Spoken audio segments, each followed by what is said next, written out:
Bonjour à tous et bienvenue dans le grand JT d'éducation. Tout de suite le sommaire. Ils ont bien évidemment leur mot à dire et souvent ne se privent pas de donner leur avis.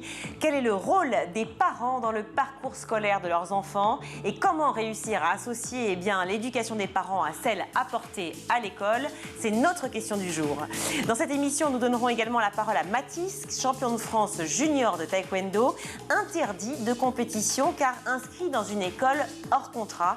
Il sera avec nous dans quelques minutes. Et puis enfin, ce sera l'heure de retrouver Souvenir d'écolier. Cette semaine, Malika Ménard reçoit Nelson Montfort. Mais tout de suite, et comme chaque jour, on retrouve Mickaël Dorian pour l'actu en bref.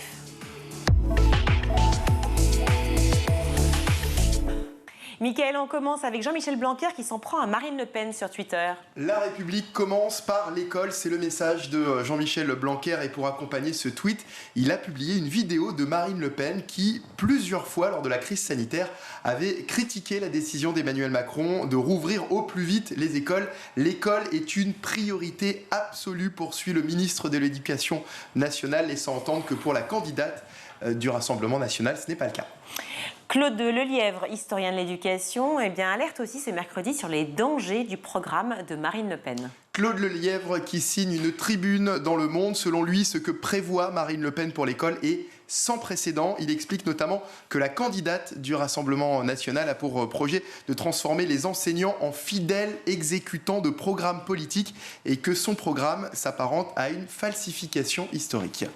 Sur France Inter, Édouard Philippe a défendu le projet d'Emmanuel Macron. Et notamment ce qui concerne les professeurs, il a tenté d'expliquer la proposition d'Emmanuel Macron d'augmenter le salaire des enseignants en leur confiant de nouvelles missions. Vous savez, cette proposition avait fait polémique. Une façon, selon l'ancien Premier ministre, de réorienter les professeurs. On l'écoute. Je crois que c'est vrai pour le président aussi, mais à mes yeux, c'est l'éducation un des sujets, et probablement le sujet essentiel. Parce que c'est le sujet sur lequel on a le plus de prise. Et c'est le sujet sur lequel, si les politiques publiques que nous mettons en œuvre améliorent la situation, on récupère le plus grand nombre de bénéfices pour l'ensemble de la population. Donc, pour moi, c'est un sujet absolument prioritaire.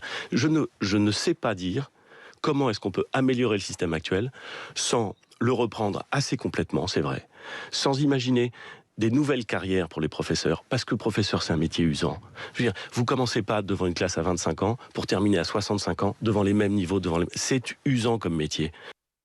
Si c'est usant, ce serait bien qu'ils prennent à cœur cette question, effectivement, du rôle de l'enseignant. Près de 10 000 élèves ukrainiens sont aujourd'hui scolarisés en France. C'est un chiffre qui continue d'augmenter, mais qui est bien loin de celui de la Pologne. Et pour cause, Virginie, la Pologne accueille près de la moitié des réfugiés ukrainiens depuis le début de l'invasion russe. Plus de 165 000 jeunes Ukrainiens y sont scolarisés. C'est considérable. Écoutez, Dorota Courtra, elle est directrice d'une école dans la banlieue de Varsovie et répondait ce mercredi aux questions d'RTL. Le but, c'est avant tout d'enseigner le polonais pour leur permettre de respirer un peu, d'être ensemble avec des enfants ukrainiens de leur âge. Ça va leur faire du bien, mais bien sûr, il y aura des activités avec les enfants polonais pour que l'intégration puisse avoir lieu. Les enfants qui viennent de ces régions qui ont été bombardées ont vécu dans des abris anti-bombes. Ils ont vu des choses horribles. Ces enfants-là arrivent avec un traumatisme. Une très grande pensée pour eux, évidemment. Merci Mickaël pour cette actu en bref. Alors, quel est le rôle des parents dans l'éducation scolaire de leurs enfants? On en débat tout de suite dans la question du jour. Et pour en parler, je suis ravie d'accueillir à nouveau Philippe Mérieux sur ce plateau. Merci d'être là. Merci à vous, bonjour. Bonjour, vous êtes professeur des universités en sciences de l'éducation. Et face à vous, Rodrigo Arenas, qui est aussi un fidèle de l'émission. Merci mille fois d'être là. Merci à vous, bonjour. Vous êtes représentant de la FCPE, une association de parents d'élèves. Alors, on a beaucoup parlé, évidemment, sur School TV. On parle d'éducation, bien entendu. On parle de tous les sujets de société, bien entendu. On a parlé des enseignants, on a parlé des élèves, mais moins des parents. Et pourtant, les parents ont un rôle essentiel, tant dans l'éducation de leurs enfants, bien que dans le dialogue avec les profs. Alors, j'aimerais savoir quel est le rôle réel des parents dans l'éducation des élèves à l'école, Philippe Mérieux. Alors, le rôle des parents ne commence pas évidemment à l'école, il commence bien avant. Les parents sont les premiers acteurs éducatifs, c'est eux qui accueillent l'enfant dans le monde, c'est eux qui l'accompagnent dans ses premiers moments, c'est eux qui lui transmettent les premières règles de vie, c'est eux qui sont déterminants dans l'acquisition du langage, et ils vont jouer un rôle absolument essentiel s'ils sont capables de créer à la fois un environnement qu'on appelle sécure, où l'enfant se sent en sécurité, et un environnement en même temps stimulant, où l'enfant est amené à réfléchir, à penser, où les ressources qui sont mises à sa disposition lui permettent de découvrir petit à petit le monde. Et nous savons que la manière dont vont se passer les premiers mois, les premières années de la vie, eh bien, ça va être extrêmement déterminant, y compris dans la façon dont l'enfant va arriver à l'école et va recevoir les contenus scolaires. Alors justement, avant l'arrivée de l'école, on dit toujours que l'éducation se fait entre 0 et 5 ans. Est-ce que c'est vrai, ça ? Alors, c'est partiellement vrai. Ce qui est une caricature, c'est de dire que tout est joué à 5 ans. Il y a beaucoup de choses qui se passent entre 0 et 5 ans, en particulier dans l'acquisition du langage, qui est quelque chose d'absolument fondamental pour l'acquisition ensuite des contenus scolaires. Mais rien n'est définitif à 5 ans, tout est rattrapable. Il n'y a pas d'échec éducatif avant 5 ans qui ne puisse être rattrapé par la suite, par des enseignants, par des thérapeutes, par d'autres adultes. Je crois qu'il ne faut surtout pas catastropher dans ce domaine-là. Mais la définition de langage, vous en parlez, on dit qu'on parle dans les mots. Est-ce qu'on est capable aussi, parce que l'on connaît, parce qu'on apprend, parce qu'on a la culture justement, ça nous permet de penser, et de penser plus juste, de penser mieux, d'être plus ouvert sur le monde? Oui, alors, on a beaucoup de recherches sur l'impact du langage dans le développement de l'enfant. On pourrait dire qu'il y a 2 choses assez fondamentales. D'une part, il y a l'utilisation par les parents, par l'entourage de l'enfant, qui peuvent être les frères et sœurs, la famille proche ou les voisins, d'un code qu'on dit élaboré. Le code élaboré, c'est un code dans lequel on va utiliser un tout petit peu quelques concepts. C'est-à-dire, on ne va pas se contenter de désigner des objets, ça c'est une fourchette, ou de donner des ordres, tu dois manger ta soupe. On va essayer d'utiliser des mots qui vont amener l'enfant à faire des généralités. Tu es gentil, tu es méchant, c'est déjà un tout petit début de construction d'un concept. Et puis ce que nous savons aujourd'hui d'une manière tout à fait déterminante, c'est l'importance d'un tout petit geste, d'une toute petite chose, mais qui va être absolument essentielle pour l'enfant, qui est la reformulation. Je ne comprends pas ce que tu dis, explique-moi. Est-ce que c'est ça que tu as voulu dire? Et est-ce que les parents sont en capacité d'écoute, justement, par rapport à ça? Parce que c'est très important. Comment ça, tu n'as pas compris? Les parents forcément s'offusquent de ça. Très souvent, on le voit. Alors, quand je dis la reformulation, ça veut dire d'aider l'enfant à reformuler, de reformuler avec lui. C'est-à-dire de ne pas faire en sorte que le langage soit posé là, une bonne fois pour toutes, mais qu'il soit habité par un souci qui va être un souci de précision, de justesse et de vérité.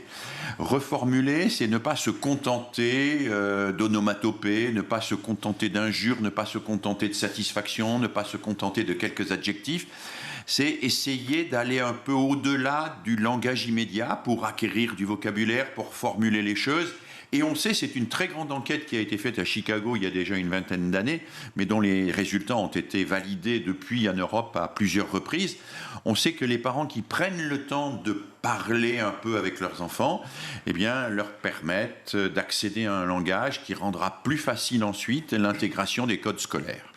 Alors, Rodrigo Arenas, vous qui êtes en contact permanent avec, bien entendu, les enseignants et les élèves, mais surtout les parents, justement, depuis le Covid, on a vu que leur rôle a clairement évolué. Ils ont dû faire classe à la maison, on l'a vu, ça a été compliqué pour beaucoup. Est-ce qu'à ce moment-là, ils se sont rendus compte réellement de la difficulté de ce qu'était d'être déjà professeur et puis surtout parent?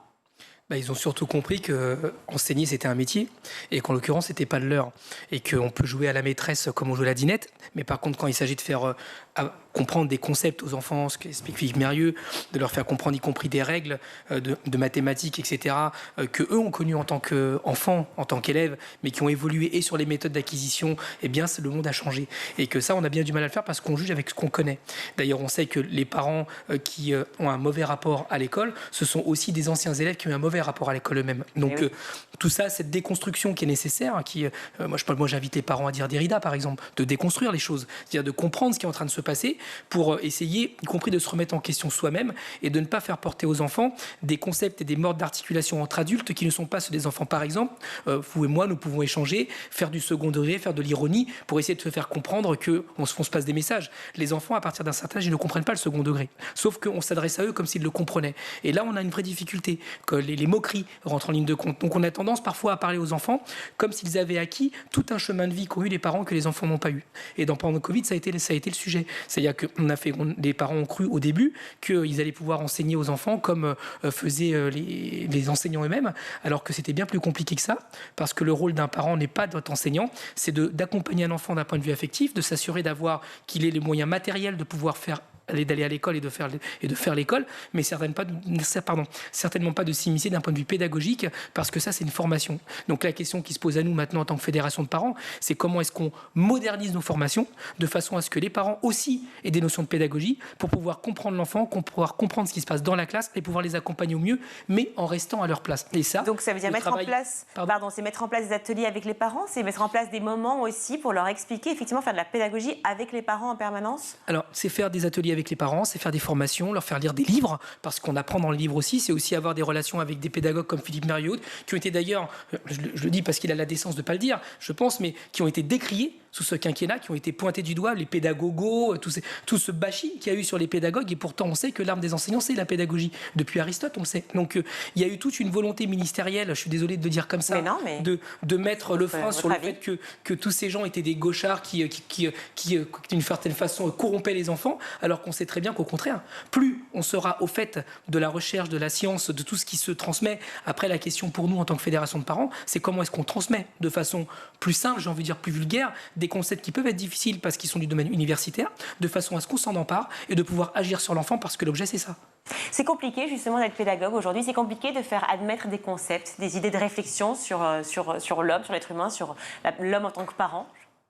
Oui, ça a toujours été difficile, ça l'est un peu plus aujourd'hui pour les raisons que Rodrigo vient d'évoquer. Ce que je crois important, c'est, dans ce qu'il a dit, respecter la spécificité de chaque acteur éducatif. Moi, j'ai l'habitude de dire, pour qu'un enfant grandisse, il lui faut un trépied. Il lui faut des parents qui assurent une sécurité affective. Il lui faut des parents qui l'introduisent dans le monde, qui lui permettent de découvrir ce monde. Il lui faut des enseignants à l'école. Et il faut qu'il découvre à l'école que les règles de l'école ne sont pas celles de la famille, mais qu'elles ne délégitiment pas non plus celles de la famille. Dans la famille, c'est l'affectivité qui compte. À l'école, il faut être précis, juste et rigoureux. Et c'est plus important que de s'aimer ou d'être gentil. Voilà. Et puis, je crois qu'il faut un troisième pied à ce trépied. C'est ce que nous appelons les groupes de pairs, c'est tout ce qu'apporte l'éducation populaire, c'est les colos, c'est les clubs, c'est tout ça qui est absolument nécessaire aussi au développement de l'enfant, parce que c'est un lieu où il va prendre des responsabilités, où il va choisir des choses. On ne choisit pas ses parents, on ne choisit pas ses professeurs, ni ses matières d'enseignement. Il faut qu'on puisse choisir de faire du basket, il faut qu'on puisse choisir de faire du modélisme, il faut qu'on puisse aller partir avec un tel ou un tel. Voilà, il faut qu'on puisse aller en colo et prendre des décisions, ou partir avec tel mouvement d'éducation populaire, peu importe, il faut qu'il y ait toute cette réalité-là, qui est un lieu où l'enfant va s'engager, va découvrir aussi l'horizontalité des relations et l'importance que ça a pour eux. Et je pense que ce qui est essentiel aujourd'hui, c'est que ces trois piliers se connaissent, s'équilibrent et travaillent ensemble. Or, ce que nous vivons, c'est pas tout à fait ça. Ce que nous vivons, c'est quand même des politiques qui très souvent jouent sur la rivalité entre les parents et les enseignants. C'est vrai, c'est une réalité qu'on voit beaucoup, qu'on a constaté beaucoup sur ce plateau et ailleurs. Qui laissent entendre aux parents que les enseignants sont plus ou moins des gens qui ne travaillent pas beaucoup, qui laissent entendre aux enseignants que les parents sont de vilains intrusifs, qui veulent faire le métier à leur place. Voilà, cette rivalité, elle est extrêmement malsaine, parce qu'elle développe chez les uns et chez les autres une méfiance, alors que nous devrions être dans une alliance éducative autour des mêmes valeurs, mais avec des pratiques qui sont spécifiques à notre statut.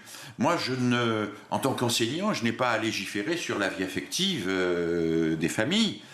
les familles n'ont pas à légiférer non plus sur la manière dont un enseignant enseigne la géographie ou la lecture. Il faut aussi donner la possibilité à l'enfant d'aller s'impliquer sans nécessairement le regard des adultes dans le club ou avec des copains du quartier. Tout ça est nécessaire. Il faut que l'enfant vive une cohérence éducative, qui est une cohérence en un mot, pas une cohérence en deux mots, une cohérence éducative où chacun respecte l'autre, ne va pas marcher sur les plates-bandes de l'autre, mais où on travaille ensemble, on se rencontre régulièrement. Et je pense que l'éducation nationale a beaucoup de progrès à faire dans sa manière d'accueillir les parents. Est-ce à la fois sur le fond et la forme que les parents interviennent dans la pédagogie justement à l'école vis-à-vis de l'enseignement des professeurs? Ils sont tentés d'intervenir, mais pourquoi ils sont tentés d'intervenir? Parce que on leur fait pas une place suffisamment importante, on les traite pas suffisamment bien. Vous parlez des parents? Oui, je parle des parents. Je parle de ces réunions de parents dans les écoles, dans les collèges, dans les établissements, une fois par an, où on réunit les parents dans une classe, où les professeurs n'ont rien préparé, se poussent du coude et expliquent en une demi-heure ou en une heure que la classe est difficile et qu'il ne faut pas que les enfants regardent la télévision. Voilà. Et puis, ensuite, chaque parent essaye d'agripper les professeurs pour demander si le fils ou la fille est bien au niveau en mathématiques. Je pense que nous n'avons pas professionnalisé suffisamment les relations des enseignants avec les parents. Nous n'avons pas suffisamment formé les enseignants pour qu'ils accueillent les parents dans le respect de leur travail, de leurs tâches, mais pour qu'ils communiquent aussi sur ce qu'ils attendent d'eux. Il y a un sujet sur lequel il est absolument indispensable de communiquer aujourd'hui, parce que ni les parents ni les enseignants ne peuvent traiter ce sujet tout seuls, c'est la question des écrans. Et oui, bien sûr. La question des écrans qui est fondamentale aujourd'hui pour la plupart des enfants. Ils passent très longtemps devant les écrans. Alors on ne peut pas travailler chacun de son côté. Il faut qu'on puisse échanger là-dessus, en parler dans le respect et dans la confiance réciproque. Je pense que nous avons vraiment à travailler sur une meilleure communication entre les parents et l'école pour que les parents ne soient pas inquiets de venir à l'école pour s'y retrouver traités en mauvais élèves, s'ils l'ont été quand ils étaient ainsi dans leur jeunesse, et qu'ils ne soient pas non plus inquiets de venir à l'école pour entendre simplement dire que leur fils ou leur fille ne travaille pas suffisamment. Mais ce problème de confiance dont vous parlez, on le sent dans la société actuelle, partout en fait, dans le rapport avec le gouvernement, le rapport avec le ministère, en l'occurrence, les parents, les professeurs ensemble, les agents de l'éducation. Qu'est-ce qui a fait que tout d'un coup, il y ait ce manque de confiance et cette pas cette colère, mais cette espèce de grognement général, d'un côté comme de l'autre, les parents qui se plaignent effectivement de ce manque, vous le dites, de présence à l'école et de liens, et puis les professeurs qui se sentent dénigrés et qui ne se sentent pas respectés par les parents eux-mêmes. Il y a une grande inquiétude, notamment par rapport aux perspectives que ça donne. C'est-à-dire qu'on sort quand même de plusieurs générations où le fait d'avoir un diplôme garantissait à la fois un statut social, à la fois un métier et à la fois une place dans la société. Aujourd'hui, tout ça a été profondément bouleversé. Donc les parents, inconsciemment, vous le dites, en fait, en veulent à l'école de pas fournir un travail finalement à la sortie de l'école? Les parents n'en veulent pas à l'école. Les parents savent très bien que le seul outil de l'État qui permet justement aux enfants d'avoir un avenir, ça reste l'école. Il n'y en a pas d'autre. D'ailleurs, c'est ce que nous avons tous en commun. Nous allons tous à l'école. C'est peut-être la seule chose. Si on n'est pas malade, on ne va pas à l'hôpital. Par contre, on va tous à l'école pour apprendre. La question, c'est qu'aujourd'hui, il y a une telle pression là-dessus que l'école est victime de tous les maux. Les enseignants sont aux premières loges. Quand vous avez des enseignants qui sont mal payés, dans une société monétisée où selon ce que vous avez sur votre compte en banque, vous avez votre statut social, eh ben, ça dit long aussi sur la place qu'occupe l'école. Moi, je suis d'avis de dire que les enseignants doivent faire partie des personnes les mieux payées de ce pays. Bien sûr. Parce que s'ils sont bien payés, ça veut dire qu'ils sont l'élite de la nation. Et ce ne sont pas forcément ceux qui sont les mieux payés aujourd'hui, qui ont la meilleure valorisation, qui apportent le plus d'un point de vue citoyen. Or, la France a cette caractéristique, c'est que l'école fabrique des citoyens. Elle fabrique pas des businessmen. Donc, vous voyez, il y a eu ces pertes de repères dont l'école a été dépositaire, qui a profondément bousculé la société. Et on sort aujourd'hui d'une époque que nous assumons, qui est les années 80-90, le fric c'est chic. Donc, tout ça a eu des conséquences importantes. Et là où il y a quelque chose de central aussi, c'est que du point de vue des mœurs, du point de vue des questions sociétales, la France a beaucoup évolué et l'école pas tellement. Et or, l'école est précisément le lieu de l'affranchissement des enfants. C'est là où ils vont le remettre en question, à la fois l'éducation qu'ils ont reçue dans leur famille, mais aussi parfois des modes de fonctionnement qui existent à l'école qui sont dépassés. Je prends la cantine scolaire, par exemple. La cantine scolaire, aujourd'hui, on a dû se battre comme des chiffonniers pour qu'il y ait un repas végétarien proposé au choix, une fois par semaine à l'école, dans le cadre de la loi Egalim. Mais au nombre des enfants qui deviennent végétariens, voire véganes, parce qu'ils ne supportent plus la souffrance animale, animal, soit parce qu'ils ont conscience du réchauffement climatique et à ce titre, ils veulent manger moins de viande dans leurs produits. L'école n'offre pas ça. Donc vous voyez, il y a ce décalage entre les enfants et l'école qui aujourd'hui se paye très clairement. Et pour les parents, c'est pareil. Quand vous avez dans des familles où on apprend que la femme est l'égale de l'homme et que vous arrivez à l'école et qu'on vous apprend le contraire parce que par exemple les seules personnes qui font le ménage dans les écoles, c'est-à-dire qui nettoient les sols, qui nettoient les toilettes, ce sont fondamentalement des femmes, et bien l'image qu'on renvoie est aussi en décalage par rapport aux exigences de la société et surtout aux exigences de la jeunesse. Donc ce décalage-là, l'école se le prend de plein fouet parce que c'est là où, comme le dit Philippe, tout le monde se retrouve. C'est d'une certaine façon, l'école est cette nouvelle agora où tout le monde se retrouve. Oui, c'est une loupe. Exactement. Je pense, moi, que c'est, et ça n'engage que moi, mais je pense que c'est le creuset de la démocratie. C'est là où ça se passe. D'ailleurs, pour être très clair, les élections de parents d'élèves qui ont lieu tous les ans sont des écoles où tout le monde peut voter. Tout le monde peut voter. La seule condition, c'est d'être parent. Donc, ce qui veut dire que les clivages qui existent à l'extérieur de la société et qui ont d'ailleurs rythmé la campagne présidentielle sur qui est le bon français et qui est le mauvais français, à l'école, ça n'a pas lieu d'être. La question qui nous réunit s'appelle être parent. On peut voter pour des représentants, c'est-à-dire qu'ils ont une place, une représentation démocratique et qui est reconnue en place par une loi qui s'appelle la loi de la coéducation qui avait été mise en place au temps de Najat Vallaud-Belkacem. Donc qui reconnaît un rôle d'éducateur aux parents dans le milieu scolaire, mais la coéducation, c'est pas apprendre l'un de l'autre. La coéducation, c'est de dire que vous avez un rôle éducatif en tant qu'enseignant, que j'ai un rôle éducatif en tant que parent et qu'on doit travailler les mains dans la main parce qu'on a un objet commun à faire évoluer, à faire grandir, à rendre citoyen, à lui permettre de s'émanciper, d'être heureux, qui s'appelle un enfant. Et ça, on a beaucoup de travail à faire parce que les parents sont encore considérés comme les chieurs de service. Oui, les parents, mais comme les professeurs aussi, vous l'avez dit vous-même, l'image est dénigrée. Voilà, comme des fainéants, exactement. Mais comment, dans une période électorale comme celle-ci aussi importante, qui est la présidentielle, pourquoi on ne s'est pas servi justement de ce moment-là pour dire que ce métier dont vous parlez si gentiment et si joliment, qui est le métier d'enseignant, est un métier dit essentiel. Comme on l'a fait, on a applaudi à 20h les infirmiers pendant 1 an et demi, 2 ans. Pourquoi on n'applaudit pas les profs? Pourquoi on ne met pas au cœur, en place centrale, à la fois les parents, qui ont un rôle effectivement essentiel et difficile, tout comme les professeurs, tout comme les enseignants? Il y a des blocages dans cette société par rapport aux enseignants qu'on n'a pas cessé de décrier pendant des années et donc ils sont mal considérés. Donc on ne rattrape pas ça pendant une campagne électorale, c'est pas vrai. La question qui se pose, c'est que là vous avez raison, c'est que l'école n'a pas été au cœur des programmes présidentiels quels qu'ils soient. Et ils ont tous parlé d'éducation, à chaque fois c'est revenu. Ils ont tous parlé d'éducation. La grande thématique, mais ils ont juste mis le mot en fait. On a l'impression de... L'école n'a pas été considérée comme un levier, n'a pas été considérée comme un levier économique. Quand je vous parle par exemple des cantines scolaires, c'est 1 milliard de repas par an. C'est-à-dire que c'est un formidable levier par exemple pour la transformation des lycées agricoles qui doivent produire les paysans. Et on sait qu'en France, il y a la moitié des paysans, quand ils vont partir à la retraite, ne seront pas remplacés. Donc on a ces problèmes-là. L'école est un levier économique aussi parce que quand vous construisez par exemple un collège, c'est 25 millions d'euros qu'on met sur la table. Quand vous parlez des enfants, c'est les cartables scolaires, c'est les transports scolaires. C'est-à-dire que l'école est au cœur de tout ça. Et c'est aussi un levier démocratique. C'est-à-dire que c'est là où on va permettre de s'affranchir. Et moi, je suis désolé de le dire, mais les enseignants sont largement en avance sur la façon dont on fait coopérer des enfants, interroger leur vécu et proposer des alternatives à ce qu'ils sont en train de vivre que le reste de la société. Il y a énormément d'enseignants qui travaillent avec les enfants dans des moments libres ou dans lesquels la parole s'exprime et où les choses se remettent en question. Donc la question qui va se poser, c'est comment est-ce qu'on fait coïncider tout ça? Parce que nos gamins, ils sont en avance d'une certaine façon et ils l'ont compris. Je vais vous donner un exemple tout simple. Aujourd'hui, il y a plein d'enfants qui sont en train de dire, qui hésitent, qui sont majeurs aujourd'hui, mais qui étaient lycéens il y a 2 ans, qui hésitent sur le vote au 2e tour parce qu'ils ont bien compris que la retraite, Emmanuel Macron ne veut pas y toucher pour moi, pour les générations comme Philippe. Mais il a parlé peut-être d'un référendum. Exactement, un référendum, mais ils ont très bien compris aussi, en tout cas c'est ceux qui me parlent dans les organisations lycéennes, que c'est pour eux, ils vont passer à 65 ans. Donc ils ont très bien compris qu'ils vont payer la dette que nous leur léguons. Et les enfants sont extrêmement sensibles à ça. Et ça se passe à l'école. Donc, je pense que la clé, c'est d'arrêter de prendre les gens pour des idiots, que les enfants comprennent très bien ce qui est en train de se passer, y compris dès la maternelle, les associer à la réflexion, pas en tant qu'adultes parce qu'ils ne le sont pas, mais ils ont une réflexion à faire sur ce qu'ils vivent, de façon à faire progresser les choses. Et ceux qui sont au cœur de l'action de ça, ce sont les enseignants, parce que ce sont eux qui font vivre la démocratie dans la classe. Et c'est pour ça que je vous dis tout le temps qu'il faut enseigner aux enfants la philosophie et le droit dès le plus jeune âge, avec des pédagogies adaptées, parce que c'est les disciplines dont nous avons besoin pour interroger le présent et se projeter sur le futur.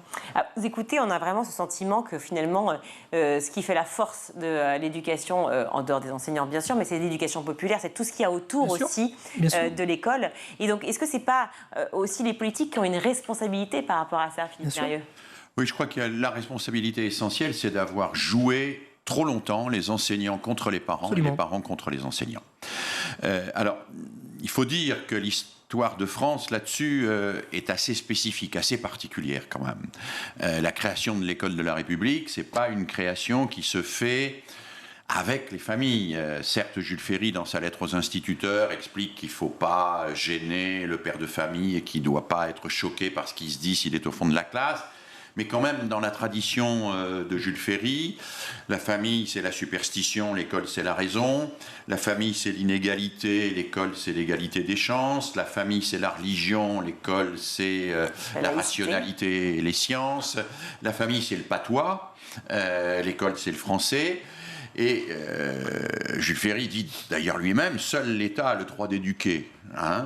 C'est-à-dire l'État a pour charge d'arracher l'enfant en quelque sorte au localisme, à la famille dans ce qu'elle a de particulier, dans ce qu'elle a de... Alain parlera de la confiture affective familiale et dira il faut libérer l'enfant de la confiture affective familiale. Alors la France est assez tributaire de cette tradition-là et de cette méfiance de l'école à l'égard des familles. Sauf que nous n'avons pas pris la mesure de l'évolution sociétale. L'évolution sociétale, c'est que les familles ne sont plus aujourd'hui dans une situation d'assujettissement, dans une situation de citoyenneté seconde, où il y aurait un État qui leur dirait où est la vérité, qui leur dirait quel est le bien pour leurs enfants. Non, mais ils n'y croient plus surtout, les familles sont perdues. Alors les familles sont perdues. Les familles ont changé radicalement de comportement. Je vais prendre une image très simple. Moi, quand je suis rentré à l'école, comme aujourd'hui on entre dans un avion. C'est-à-dire que j'ai serré la ceinture de sécurité et à aucun moment, mes parents ni moi-même n'avons eu des velléités pour donner des conseils aux pilotes. Ah oui. Pourtant, moi je m'appelle Philippe. Très bonne image. Mon père était d'extrême droite, il m'appelle Philippe à cause de Pétain. Mon instituteur était communiste. Mais mon père, d'extrême droite, respectait tellement mon instituteur communiste qu'à aucun moment il n'aurait suspecté mon instituteur de me traiter mal.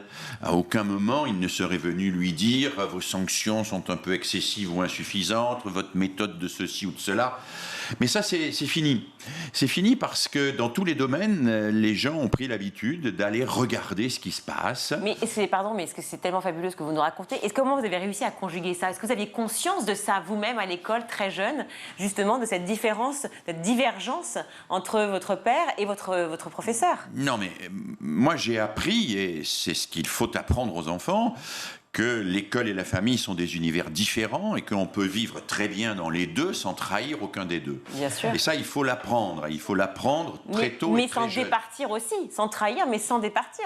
Oui, absolument. Ce qui est en train de se passer, ce que l'Éducation nationale et mes collègues et moi-même, et je m'implique complètement là-dedans, n'avons pas complètement compris, c'est qu'il y a un changement sociétal qui intervient dans les années 1950-2000, qui fait que l'attitude des gens par rapport aux institutions n'est plus la même.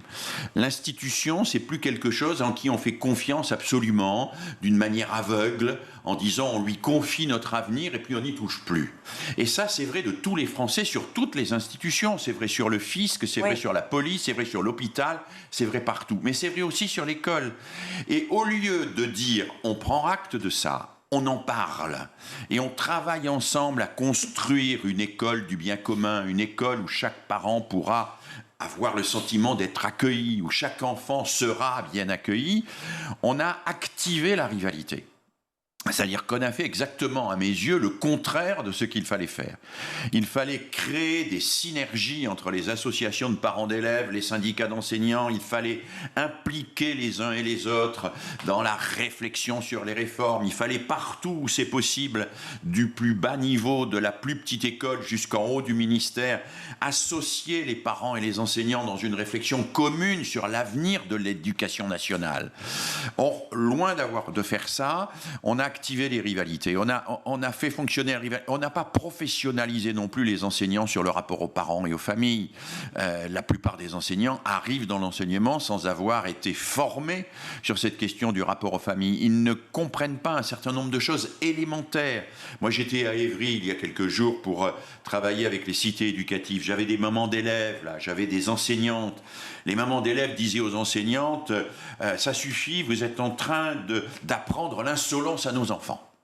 Alors les enseignants, toutes surprises, disent « Mais enfin, on n'apprend pas l'insolence à vos enfants. » Si, parce que maintenant, depuis qu'ils reviennent de l'école, eh bien, quand ils nous parlent, ils nous regardent dans les yeux. Alors que chez nous, regarder un adulte dans les yeux quand on est un enfant, ça n'est pas permis, c'est un signe d'insolence. Mais vous, la maîtresse, vous dites aux enfants « Regardez-moi dans les yeux quand tu me parles. » Bon. Et c'était la première fois que ces enseignantes et ces mamans arrivaient à se dire des choses comme ça et à comprendre qu'il pouvait y avoir des malentendus, qu'il fallait travailler sur ces malentendus, que l'enfant peut vivre dans des règles différentes, mais qu'il faut qu'on puisse communiquer à minima pour que cette école soit l'école commune. Qu'est-ce que vous leur avez répondu ? Je leur ai répondu que il faut que l'enfant entende ce que lui disent ses parents et que ce n'est pas en faisant ce que l'école lui demande de faire, ils ne trahissent pas leurs parents. Et inversement aussi. Et inversement. Ça, c'est très important. C'est une des conditions fondamentales du développement de l'enfant. Il faut qu'ils comprennent que la famille, c'est un lieu qui a sa légitimité, fondée sur l'histoire, sur la collectivité affective que ça constitue, et qu'on peut aller dans d'autres lieux qui ont d'autres modes de fonctionnement sans avoir le sentiment de trahir et en agissant autrement. Nous sommes des êtres pluriels. Nous sommes des êtres qui devons pouvoir nous adapter à des milieux différents et rester fidèles à nous-mêmes en étant conscients que ce n'est pas les mêmes règles qui s'appliquent dans la famille et dans l'école et que ce n'est pas les mêmes règles non plus qui vont s'appliquer dans la colo ou dans le camp d'ado, mais que les trois ont leur légitimité et que je dois être capable de vivre dans les trois et que c'est même le léger décalage qui existe entre les trois qui va me permettre de me construire ma liberté. Bien sûr. Parce que si j'étais entièrement enfermé dans un de ces trois univers, je ne pourrais pas devenir libre. Évidemment, et la notion d'intelligence qui vient là-dedans. On parlait avec Mario justement de ce problème de lien entre les parents, les professeurs. C'est cette idée que ça a été forcément peut-être mal créé, organisé, et pourtant vous vous battez, vous, Rodrigo Arenas, pour ça depuis longtemps, grâce à la FCPE, vous faites en sorte, je vois bien, on en a beaucoup parlé ici, d'être proche justement, évidemment, des parents, mais de faire le lien avec les professeurs, de pouvoir justement susciter cette école de l'égalité. Et pourtant, l'inégalité persiste toujours et encore. On le voit aujourd'hui, on accueille beaucoup de personnes qui créent des écoles de la bienveillance, qui créent des écoles d'ouverture, mais ce sont toutes des écoles qui sont hors contrat. Ce sont toutes des écoles qui sont très chères pour la plupart. Pourquoi le principe aussi d'ouverture, de bienveillance, d'envie, de donner envie d'aller à l'école, de donner envie d'apprendre, de donner envie de s'éveiller à la conscience, ne peut pas être réalisable tout simplement avec l'école publique, l'école classique de française. Cela devrait, bien sûr. Cela devrait, c'est une exigence minimale. Moi, je ne stigmatise pas les gens qui mettent leurs enfants parce qu'ils ont une difficulté particulière dans un cadre particulier. Je dis, nous devons travailler, parents, enseignants, cadres éducatifs, pour que l'école publique soit capable d'accueillir au mieux tout le monde. Et pour que ces écoles dites alternatives, qui sont souvent des écoles de l'entre-soi, qui sont donc des écoles du séparatisme quand même, du séparatisme social, si ce n'est du séparatisme idéologique, n'aient plus leur raison d'être. Travailler pour une école publique de tous, ça veut dire créer des alliances et non pas séparer les gens. Faire s'allier localement, nationalement, les parents, les enseignants, les cadres éducatifs, les mouvements d'éducation populaire pour qu'ils travaillent d'une manière collective et concertée à construire une école du bien commun et pas à se tirer chacun dans les pattes les uns des autres. Oui, Rodrigo. Ces écoles que vous décrivez, qui sont bienveillantes, accueillantes, elles existent. Les écoles publiques sont sur ce modèle-là. Par contre, on laisse croire que les enfants sont en souffrance à l'école publique, ce qui n'est pas le cas. Certains le sont. On ne peut pas le nier non plus. C'est-à-dire quelles leçons, à quel titre ? Est-ce qu'il y a des enfants qui sont victimes de conseils de discipline et qui se font virer de l'école de façon excessive dans certains établissements ? Oui. Est-ce que c'est la règle ? Non. Est-ce qu'il y a des enfants dont les enseignants ne décèlent pas, par exemple, une dyslexie, une dyspraxie ou parce qu'ils ne sont pas formés à ça ? La réponse est oui, mais c'est pas mieux dans le privé. La question qui se pose, c'est qu'on laisse porter à l'école publique des mots qui sont inévitables par un manque de moyens, mais pas par sa vocation. Il n'y a aucun enseignant, sauf s'il est sadique, mais ça se soigne, qui est avec des enfants et qui leur fait du mal. Ce n'est pas la réalité. Maintenant, dans les écoles dont on parle, il y a des écoles privées hors contrat avec l'État. Moi, j'en connais certaines où les enfants ne sont pas vraiment en super bonne forme. D'ailleurs, il y en a qui ferment à cause de ça tous les ans. Je pense notamment au réseau qui s'est mis en place, notamment dans le Maine-et-Loire, à travers, qui sont arrivés en Seine-Saint-Denis d'ailleurs, dans des écoles privées hors contrat, dans lesquelles c'était uniforme, ça allait au drame drapeaux, prières, etc. au midi. Enfin, vous voyez, et ces écoles ont fermé. Ces écoles ont fermé parce que l'État contrôle aussi. Donc ça ne veut pas dire qu'il ne faut pas être exigeant avec l'école. Ça veut dire qu'il faut falloir se battre pour qu'elle le soit davantage. Je vais vous donner un exemple. J'étais à l'école Alain Fournier dans le 14e arrondissement de Paris. Dans cette école, à la rentrée scolaire, ils peuvent fermer une classe. C'est une REP. Inévitablement, les parents se mobilisent. Ils se mobilisent pourquoi ? Pour que la fermeture de la classe n'ait pas lieu. Et pourquoi cette fermeture de la classe n'est pas lieu ? Parce qu'ils veulent que les enfants soient dans de bonnes conditions. Mais l'école privée d'à côté, elle est en contrat avec l'État. Elle est aussi en sureffectif. Vous voyez que c'est les vieux clivages dans lesquels on imaginait que école privée, c'est trop de la balle, et école publique, on est tous entassés. En fait, tout le monde est confronté à ça. Parce qu'il y a une telle pression au niveau des moyens sur les écoles qui deviennent du business d'une certaine façon, qu'à la fin, tout le monde est confronté au même animal. Donc j'ai envie de vous dire aujourd'hui, les écoles privées comme les écoles publiques sont dans la même situation de manque de moyens pour faire leur boulot, mais moi je me mets vous avez plus de moyens à l'école publique, surtout. Je me mets en faux sur le fait que les écoles publiques sont des lieux de maltraitance. Ce n'est pas la réalité. Bien au contraire. C'est pas du tout ce que je dis. Hein. Non, je sais pas ce que je dis. Où sont accueillis les enfants justement qui ont besoin d'accompagnement avec des AESH, etc. C'est dans les écoles publiques. Où sont les enfants justement où on met moins d'enfants à la cantine scolaire et où les enfants participent avec les parents à l'élaboration des menus, c'est dans les écoles publiques. Où sont ces écoles et ces lycées dans lesquels on met en place, par exemple, comme en Seine-Saint-Denis, des potagers dans les cours d'école qui coûtent une blinde pour avoir un rapport à la terre, c'est dans les écoles publiques. Donc, vous voyez, ce clivage sur les écoles, je pense qu'il faut arrêter de taper sur l'école publique pour deux raisons.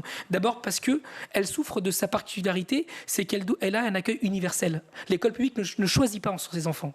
Donc, dès lors que vous choisissez entre les enfants, ce que Philippe Mérieux dit délicatement comme l'entre-soi, évidemment, vous accueillez aussi les enfants dont le privé ne veut pas. Et en particulier les privés hors contrat. Donc la question qui se pose, c'est que puisque l'école publique... Surtout, ils évoluent entre eux, c'est surtout ça. Évidemment, si l'école publique a vocation d'accueillir tous les enfants sans distinction en fonction de la famille dans laquelle on est né ou le territoire dans lequel on habite, alors elle doit être prioritaire en termes de moyens. Et à un moment donné, il va falloir remettre un peu d'égalité, mais l'égalité, ce n'est pas charger la barque du lieu de l'égalité et alléger celle du lieu qui est le lieu de l'inégalité. Dernier mot, parce qu'on doit arrêter. Je voudrais juste rajouter que tout ceci s'inscrit dans un paysage plus global quand même.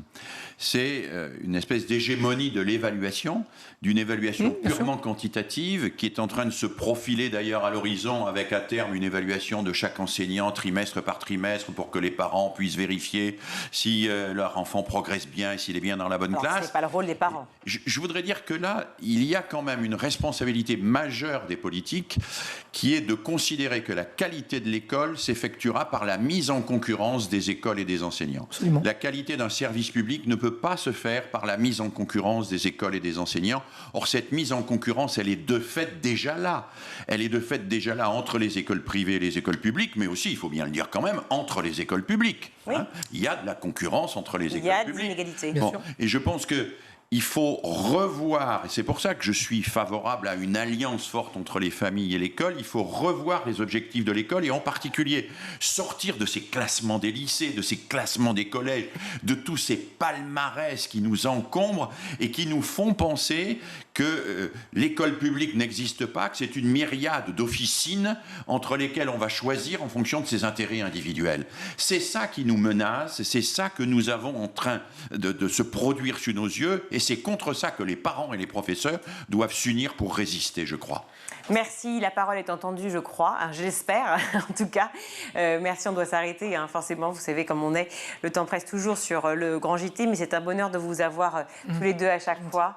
Merci Rodrigo Arenas d'avoir été avec nous, merci également Philippe Mérieux. On espère que enfin la parole soit entendue et qu'on puisse travailler tous de concert, parents et professeurs.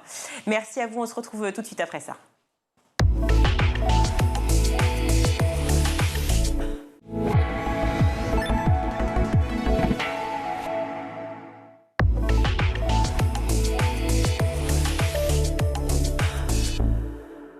De retour dans le Grand JT d'éducation, il s'appelle Mathis, il a 16 ans, il est élève en première et il est champion de France junior de taekwondo depuis 2 ans. Aujourd'hui, il se retrouve victime d'une injustice. Il lui est interdit de participer au championnat des gymnasiades car il est inscrit dans un lycée hors contrat.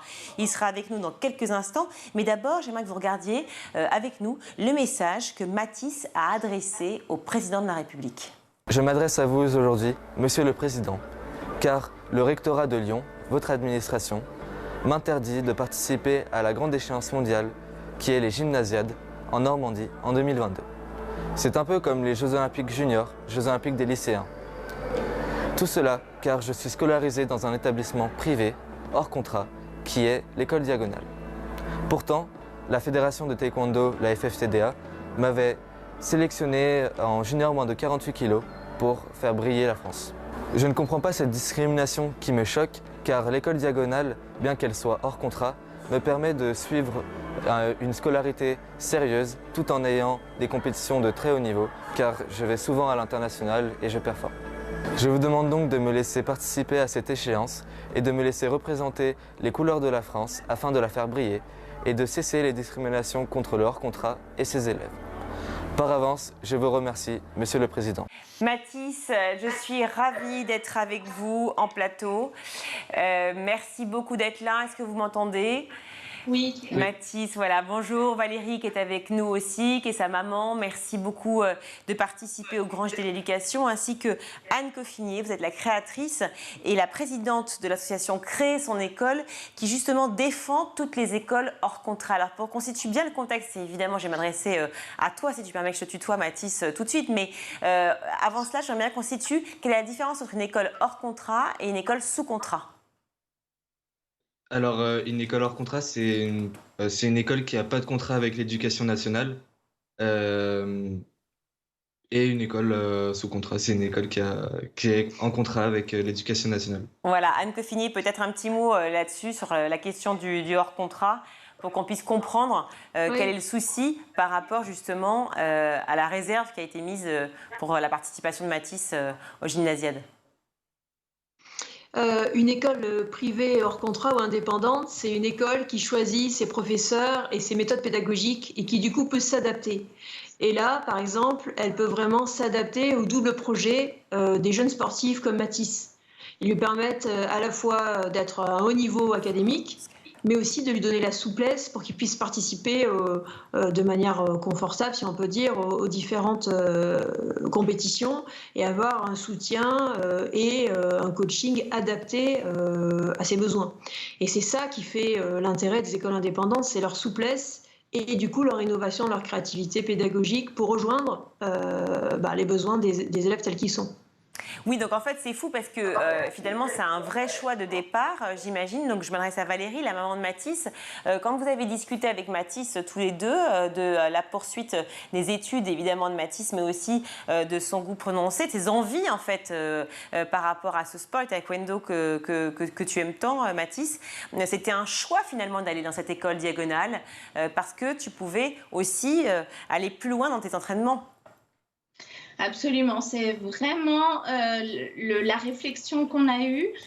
C'était par rapport à la passion qu'il a pour ce sport depuis très longtemps, depuis tout jeune, mais qui pour autant sans doute ne lui permettra pas d'exercer une profession plus tard. On voulait qu'il puisse avoir ce double projet, à la fois de poursuivre son cursus scolaire dans de bonnes conditions et de pouvoir continuer à pratiquer ce sport en compétition, puisque pour lui, c'est un équilibre. Le fait d'avoir ce sport, c'est vraiment un équilibre de vie.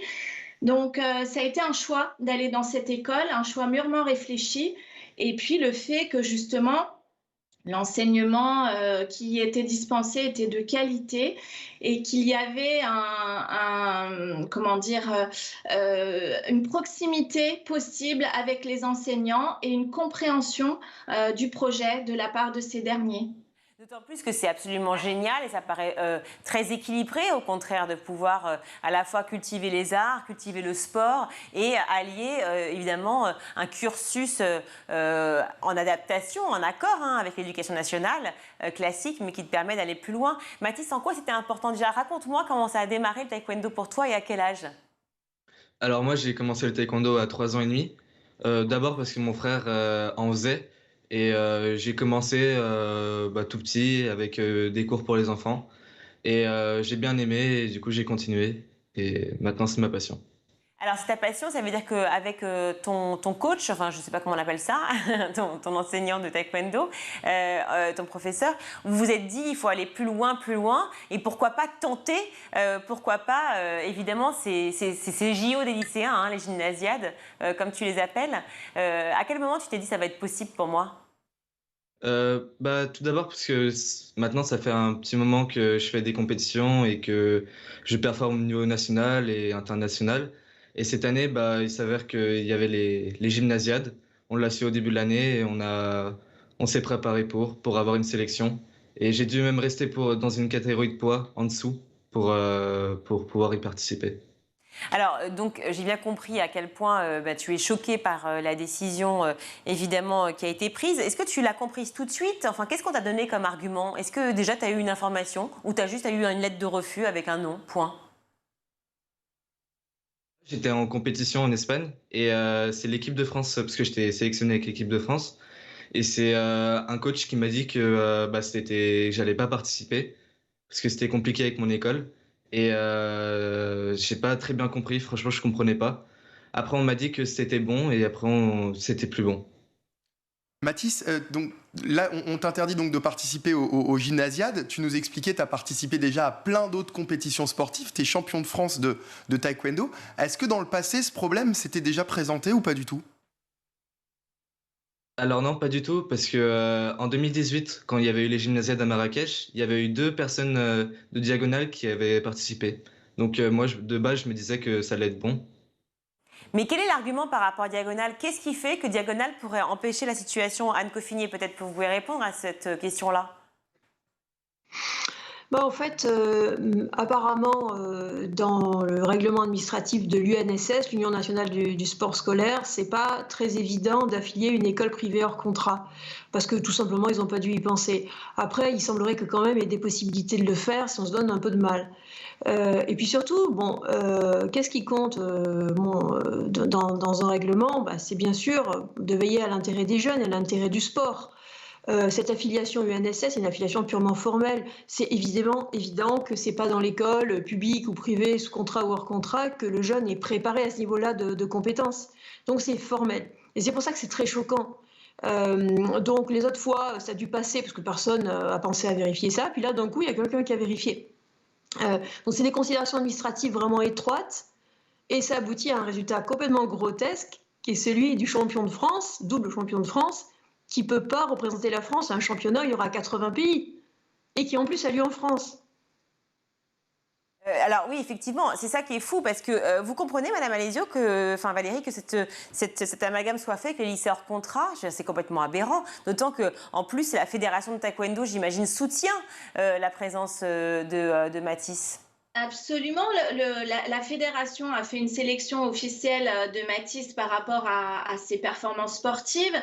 Et pour participer à ces gymnasiades, je dirais que les critères avant tout sont d'être lycéen et d'être sportif. Donc pour moi, les critères par rapport à Mathis étaient complètement remplis. Et j'imagine que les sportifs étrangers qui vont participer aux gymnasiades, on ne va pas aller vérifier, puisqu'il n'y a pas ce problème-là dans les pays étrangers, on ne va pas aller vérifier si on est dans un établissement sous contrat ou hors contrat. Enfin, on n'ira pas vérifier ce genre de critères chez les sportifs étrangers qui seront sélectionnés. Donc, c'est d'autant plus choquant pour Mathis, d'autant que à la fois la fédération et l'UNSS ont confirmé la sélection de Mathis. L'UNSS a confirmé cette sélection à l'école Diagonale et que visiblement ce critère-là qu'on nous oppose aujourd'hui n'avait pas été vérifié en amont. Ça n'a pas été certainement un critère pour sélectionner un sportif ou un autre sportif. Oui, on sent bien qu'il y a un couac général et qui se repose effectivement sur une clause, un contrat qui n'est pas établi puisque ce n'est pas spécifié que les écoles hors contrat ont le droit d'eux. Mais enfin on voit bien qu'il y a quand même un problème manifeste, d'autant que la fédération vous soutient, l'UNSS aussi. Est-ce qu'eux-mêmes sont allés défendre la cause de Mathis auprès du gouvernement, du ministère. Alors, Officiellement, la fédération, j'avoue que bon, ils sont derrière Mathis, mais je ne sais pas quelle a été la démarche faite par rapport au ministère. Je sais que l'UNSS est en étroit échange avec Madame Gruet, la directrice de l'école Diagonale à Lyon, et que eux soutiennent complètement la candidature de Mathis, qu'ils sont en relation avec le rectorat par rapport à ça. Par contre, nous n'avons pas eu de retour de ces échanges, de retour dans un sens ou dans un autre. Je dirais qu'officiellement, nous n'avons pas eu un retour. Mathis n'a pas été informé qu'il ne pourrait pas participer à ces gymnasiades. Ça ne s'est fait qu'officieusement. On sait qu'il ne participera pas parce que la sélection a déjà été faite d'un autre. Est-ce que vous allez y aller au culot ou pas? En fait, on a essayé, oui, ça a été vraiment, le but, c'était de mettre un petit peu un coup de pied dans la fourmilière en se disant que c'était l'occasion de dénoncer cette situation à la fois sportive et de pouvoir défendre justement les écoles hors contrat, parce que nous, et Mathis est là pour le dire, il s'y est senti vraiment très très bien dans cette école, parce que d'abord parce qu'il peut y mener ce double projet, mais ensuite parce qu'il y a ce soutien véritable à la fois de la direction, mais des enseignants par rapport au choix que fait l'élève. Donc ça, c'est primordial. Et donc, on a souhaité, dans ces cas-là, interpeller le gouvernement en leur disant que par rapport à des jeunes comme Mathis, parce qu'il y en a plein d'autres, qui essayent d'aller un petit peu au-delà des voies qui leur sont tracées, qui leur sont toutes tracées, eh bien ces jeunes-là, finalement, à un moment sont barrés. Et ben, ça occasionne beaucoup de découragement. Bien sûr. Mais genre, voilà. un dernier mot, encore juste 5 secondes. Mathis, quel est le mot que tu veux dire, le mot de la fin pour persuader, pour peut-être, voilà, aujourd'hui dire stop, moi je veux défendre ma position, je veux participer? Que c'est une injustice et que je suis un élève comme les autres et que je n'ai pas à avoir à subir de discrimination comme ça.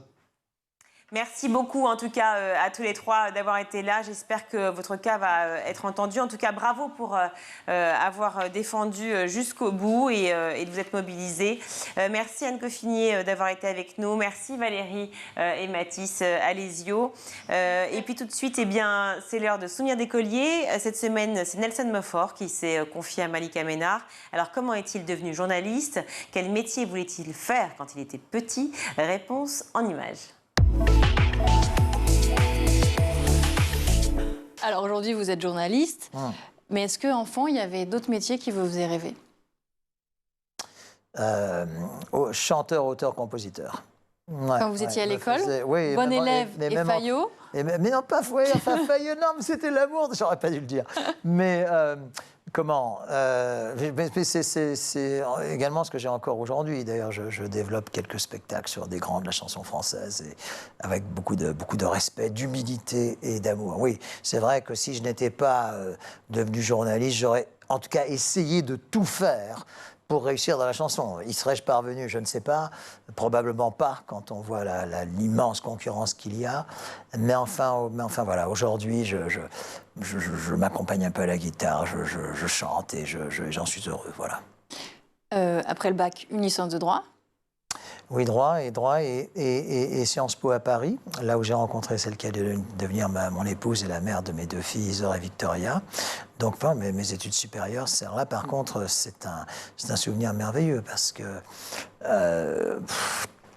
oui, c'était un rythme parce que la faculté était à Nanterre pour le droit et à Sciences Po rue Saint-Guillaume, Paris 7e pour Sciences Po. Donc oui, Vous faisiez les deux en même temps? Oui, il y avait deux. Il y avait en tout cas une année commune et à la fin il y avait 2 années à Sciences. J'ai tout à fait la mémoire. On rentrait après, parce que j'ai fait maîtrise en droit, mais à l'époque, oui, c'est ça. Après la licence en droit, on avait la première année de Sciences Po. Ce qui fait que la dernière année de droit et la première année de Sciences Po. Oui, exactement. Vous avez fait des bonnes études? Je crois, oui. J'essaie de ne pas trop la ramener, si vous voulez, mais je crois en tout cas ça m'a aidé dans la vie et ça m'a aidé également à rencontrer des personnes qui sont devenues mes amis et qui sont encore mes amis aujourd'hui. Ah, vos plus chers amis oui, à cette époque-là? Alors, pour vous dire la vérité, c'est-à-dire que je n'ai pas comment dire, comme je suis fils unique, je me suis fait, on va dire, au fil du chemin, des amitiés fraternelles, mais vraiment fraternelles. Mais j'ai effectivement quelques amis d'enfance, on va dire d'adolescence, en tout cas de fac, oui, qui sont restés des amis aujourd'hui encore, oui. Vous aviez fait un stage à San Francisco? C'est exact, dans la Banque internationale. Ça, c'était pour voir si ça pouvait, si je pouvais aller sur les traces de mon père. Papa. Voilà, exactement. Et puis je me suis rendu compte, bien qu'avec beaucoup de respect, etc., que je n'étais pas fait pour ça. Donc et comment le journalisme arrive alors? Oui, il est arrivé en... Ça va vous faire sourire, mais c'est vrai, aujourd'hui, peut-être ça ne serait plus possible, mais vraiment, en téléphonant et en frappant aux portes, je ne connaissais strictement personne.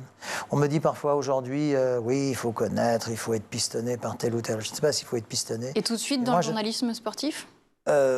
Sport, aventure, vie en plein air. Et vous n'avez pas essayé de frapper à d'autres portes? C'était déjà pas mal parce que je frappais quand même à des portes qui pour la plupart restaient un peu closes jusqu'à ce que timidement une ou deux se soient ouvertes. Mais à l'époque, il faut se remettre dans l'époque. À l'époque, il n'y avait pas de téléphone portable, il fallait passer par le barrage des secrétaires. C'était tout un processus, si je puis dire, qui faisait que le cœur battait assez fort. Ouais. Et combien de refus pour un succès? Ça, c'est une bonne question. Je dirais, je sais pas, 10 à 1 peut-être. D'ailleurs, pire que les refus, et ça, j'en ai vraiment tenu compte par la suite, où je réponds systématiquement. Ah, c'est oui. Je réponds systématiquement. J'aimerais répondre davantage oui, mais pire que les refus, il y a la non-réponse, qui, je trouve, confine au mépris. Et je n'aime pas du tout ça. D'ailleurs, je vais vous faire une petite confidence, Malika. Parmi ceux qui ne m'avaient pas répondu, plusieurs années après, lorsque j'avais, on va dire, une petite position à la télévision, enfin, on commençait à me connaître, etc., est venu comme candidat. Quelqu'un qui avait refusé de me prendre en ligne. Qui ça alors? Non, je veux pas vous le citer, mais si vous voulez, alors comme je ne suis pas du tout comme ça, j'aurais pu savourer une sorte de douce revanche. Je ne suis pas du tout comme ça, et d'ailleurs, je l'ai même aidé. Voyez-vous, je l'ai même aidé, sans en faire trop. Quand même. Mais non, mais je l'ai effectivement introduit auprès de quelqu'un qui a pu un peu l'aider. Voilà. C'est la fin de ce numéro. On se retrouve demain, toujours en compagnie de Nelson Montfort, pour la suite de Souvenirs d'écoliers. Tout de suite, c'est le meilleur de School TV avec le Zap. Le point de départ, il est double, c'est casser les préjugés et créer une culture de l'engagement quand même aussi, et d'une citoyenneté qui soit active, qui soit pas que je laisse les pouvoirs, je vote, je paye mes impôts quand je peux, et je laisse les pouvoirs autres s'en occuper. Voilà. Bien sûr, oui, c'est notre modèle français, j'y crois encore une fois. En revanche, la société, c'est aussi ce qu'on en fait au quotidien, la solidarité qu'on a avec ses voisins, avec les personnes âgées autour de chez nous, et c'est cet acte-là d'engagement aussi, du quotidien, qui est hyper essentiel. Donc une année pour aider les autres, avec d'autres différents de soi, c'est forcément une année qui construit les citoyens de demain. Du coup, je voudrais vous proposer une expérience. Une expérience qui est à la fois assez ludique et qui permet d'atteindre un état dans lequel on peut très facilement se connecter à ce qu'on est en train de faire, ce qui peut stimuler la concentration, l'apprentissage, voire même la créativité dans certains cas. Je vous explique un peu l'expérience. Elle est très simple. L'idée, ça va être d'obtenir quelque chose qui nous paraît très inhabituel, c'est-à-dire que notre corps va se mettre à bouger, mais ce n'est pas nous qui allons le faire en conscience. Le mouvement va se faire inconsciemment. Alors, je ne sais pas si ça vous arrive quelquefois, vous êtes en train d'écouter quelque chose et puis vous vous penchez, vous marchez dans la rue, vous pensez à autre chose. Il y a plein de mouvements inconscients qu'on fait tout le temps. Techniquement, on appelle ça une perte d'agentivité. C'est-à-dire que d'habitude, je suis agent de moi-même. Je saisis quelque chose, mais je le fais. Et là, ça va se faire tout seul. Ce que je vais vous proposer, si vous voulez faire l'expérience avec moi, ça va être de mettre vos mains comme ça, comme si vous teniez une sorte d'objet imaginaire, un ballon, quelque chose comme ça. Alors souvent on le fait en fermant les yeux, mais c'est pas une obligation. Je ne sais pas si vous avez envie de le faire comme ça. Allez, on ferme les yeux, allez, go. Et je vais simplement vous demander d'imaginer une chose. Allez imaginer que vos mains vont être attirées l'une par l'autre. Et comme il n'y a rien à faire d'autre qu'imaginer, qu'il n'y a pas à faire un mouvement, mais juste à imaginer le mouvement, votre cerveau, un petit peu comme on le disait tout à l'heure, va commencer à créer quelque chose. Et vous allez avoir la sensation que les mains commencent à se mettre à bouger toutes seules, comme si elles étaient attirées, comme si elles étaient aimantées. Et puis, consciemment, il n'y a rien d'autre à faire que observer ce qui est en train de se passer. Dès qu'il y a un mouvement qui commence à se faire tout seul, comme ça, on a l'impression que ça se fait inconsciemment, que ça se fait de manière assez profonde. Et déjà, ça nous amène dans un premier état de lâcher prise. Maintenant, vous allez juste imaginer que plus les mains se rapprochent, elles ont déjà bien commencé à le faire, plus vous allez vous sentir concentré et focalisé. Et c'est à nouveau simplement de l'imagination. Il n'y a pas à désirer quelque chose, il y a juste à imaginer qu'il y a un lien entre le fait que les mains se rapprochent et le fait qu'il y a un état de focalisation. Et plus les mains se rapprochent, plus vous êtes connecté, plus vous êtes concentré à ce que vous vivez, plus vous êtes concentré sur vos ressentis, sur vos perceptions, plus il y a une sorte de conscience, mais pas une conscience volontaire, mais une conscience simplement qui est liée à de la présence. Et il y a un moment où on ressent un lâcher-prise encore un peu plus grand en faisant cette expérience, où les mains finissent par tellement être attirées l'une par l'autre qu'elles viennent se connecter, se toucher. Un peu comme si on arrivait au bout d'un trajet mental, un peu comme si on arrivait au bout d'une expérience. Et à ce moment-là, on peut simplement se sentir complètement connecté, c'est quelque chose qui est très apaisant. Et dans cet état-là, il n'y a pas grand-chose qui peut venir nous perturber. C'est comme si on était dans une bulle, comme si on était complètement connecté à nous-mêmes. Souvent, la première fois qu'on fait une expérience comme ça, on la découvre, et puis il y a des moments où il y a encore des pensées, puis assez rapidement, les pensées s'arrêtent. On est simplement connecté à ce qu'on vit, les mains peuvent déjà se toucher ou être déjà très proches l'une de l'autre. Et l'idée, ça va être de garder cette sensation, sans avoir besoin de le faire, volontairement. La sensation va rester, s'installer. Elle va durer quelques dizaines de minutes, peut-être 1 heure, peut-être 2 heures, et c'est quelque chose qu'on peut réactiver assez facilement par la suite. Puis quand l'expérience est terminée, quand les mains se touchent comme ça, souvent on prend une bonne respiration, on peut s'étirer un petit peu, ouvrir les yeux, si vous voulez. Parfois on perd les gens aussi dans les expériences comme ça. On est en train de perdre Damien, je vous le dis tout de suite, hein, on perd Damien Douanier. Je vais essayer de revenir là sur le plateau. Là. Il revient à lui-même au fur et à mesure. Ça apporte aussi bien au mentoré qu'au mentor, justement, ce système du mentorat. Et toi, qu'est-ce que ça t'apporte ? Moi, ça m'a permis de faire des révisions de 5e, du coup, parce que suite à la réforme, j'ai arrêté les maths en seconde. Et aider Marina, ça m'a permis de revoir un peu les bases. Et aussi, aider Marina, ça aide beaucoup dans la vie de tous les jours, parce que finalement, on se dit, on aide à la réussite scolaire d'un élève, on s'entraide entre nous, parce que finalement, elle m'apporte aussi beaucoup. Et cet échange, il est très, très bien. Parce que toi, au sein de ton cursus et en première, on a déjà cette conscience qu'il y a une certaine forme d'inégalité sur le territoire avec le système scolaire. C'est ton sentiment ? Oui, exactement. Déjà, j'habite dans une zone assez favorisée. J'ai eu un accès à l'éducation très favorisé. Mes parents peuvent m'aider, sont dans les besoins, ont un système financier qui leur permet de m'aider financièrement, mais aussi ont fait des études, donc ils peuvent m'aider dans mes devoirs. Ils l'ont d'ailleurs toujours fait.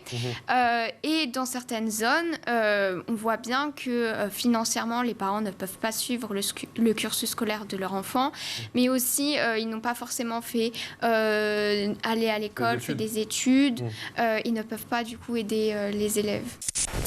Donc la proposition concrète, c'est ça, c'est une année de césure entre 16 et 25 ans pour tous les jeunes, filles et garçons de ce pays, au service de, je vais dire, de causes d'intérêt général, social, environnemental, en France, dans le monde. Sur la citoyenneté, l'éducation à la fraternité, disiez-vous, on le voit, on va peut-être le voir encore aujourd'hui dans les chroniques d'Amal qui nous racontent comment l'actualité résonne dans les programmes scolaires. Il n'y a pas un pan des programmes scolaires dans lequel on ne dise pas, je veux dire en positif parce que les doubles négations c'est nul. Dans tous les programmes scolaires, on dit « Ah, mais ça sert à former des citoyens ».